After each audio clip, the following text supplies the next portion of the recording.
Hey, Tune Out with Tim, Supertramp, Give a Little Bit. Roger Hodgson is a musical genius, in my opinion, and he's someone I respect so much. He and John Anderson are two of the, they're classified together. John Anderson, the vocalist of Yes, they're classified a lot of times as being very hippie and mysterious, and sometimes their lyrics deal with mystical topics.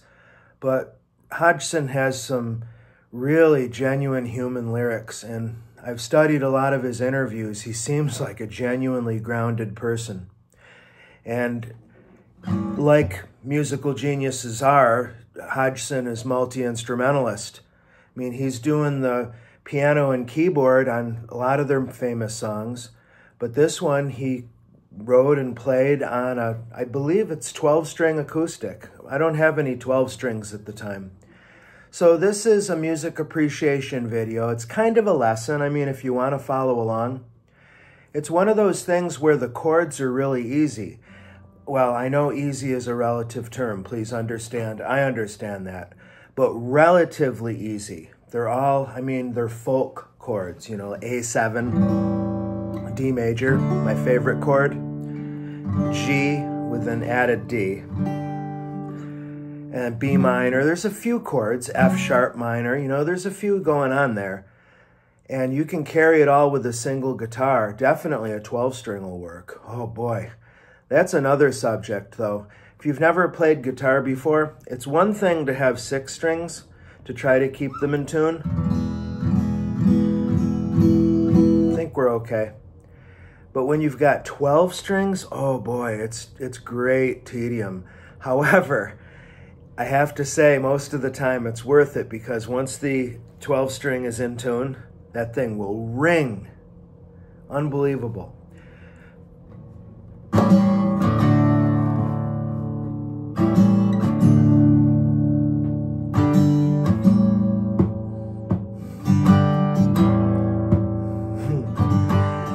That kind of thing, he gets into it. So beautiful. And one thing I noticed this morning, because sometimes I like to play along with the recordings, is something really simple, because that's the verse piece. Then he starts, get a strum going. Here's the part I noticed.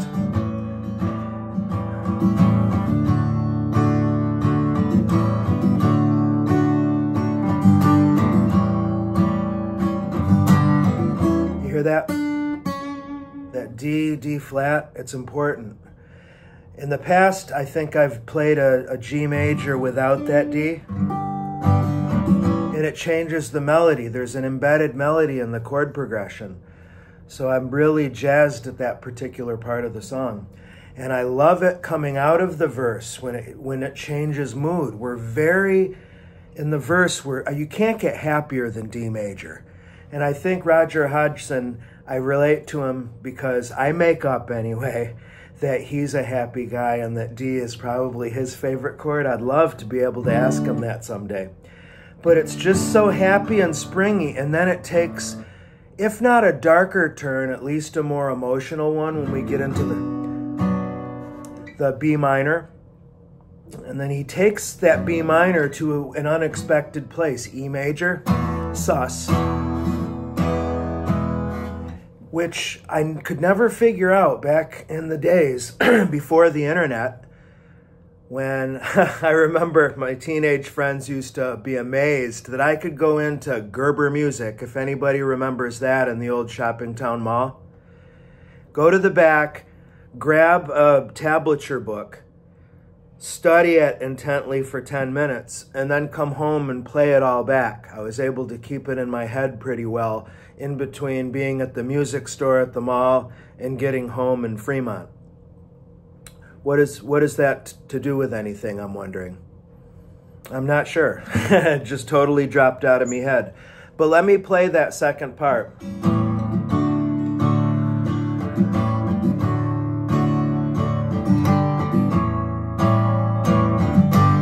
Here we go.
there's a mess of chords that I don't know yet.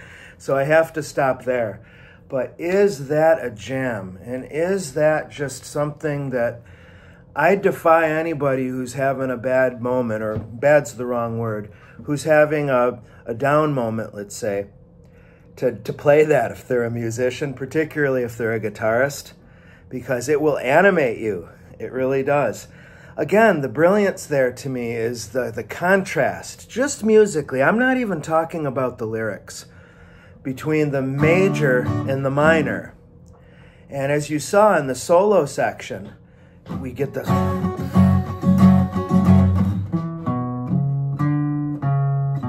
with the bass. It's so, again, the minor key. It's meant to be darker. It's meant to be sadder. It's meant to be minor.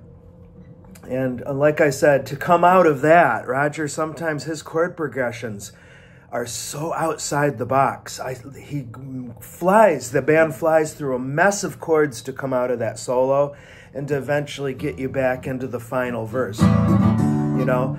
And it's nice and it sounds great, but it's kludgy as can be to play on the guitar. At least that's been my experience thus far, to the point where it doesn't make sense yet.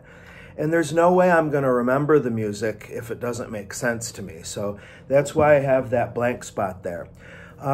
Believe it or not, we're not finished with the song, because the coda, the last part, again, it sounds so beautiful on a 12-string acoustic.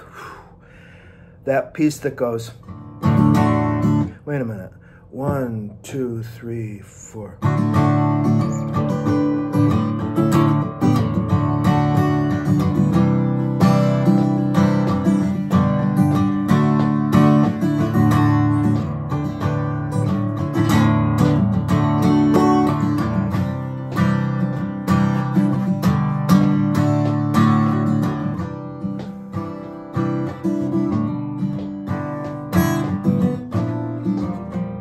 See, again, there's a couple funky chords going on there in that turnaround that gets you back to the final.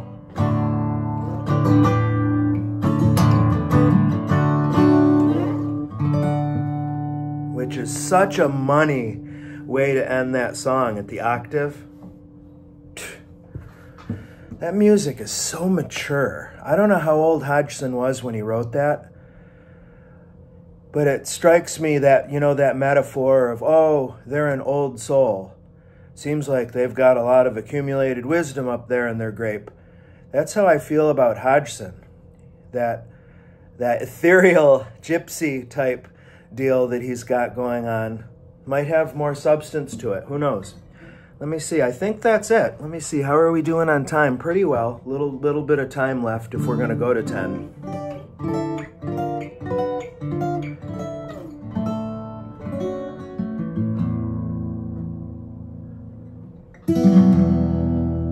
Yeah, okay, whatever. Thank you very much. I hope that you enjoyed that little lesson. Bye.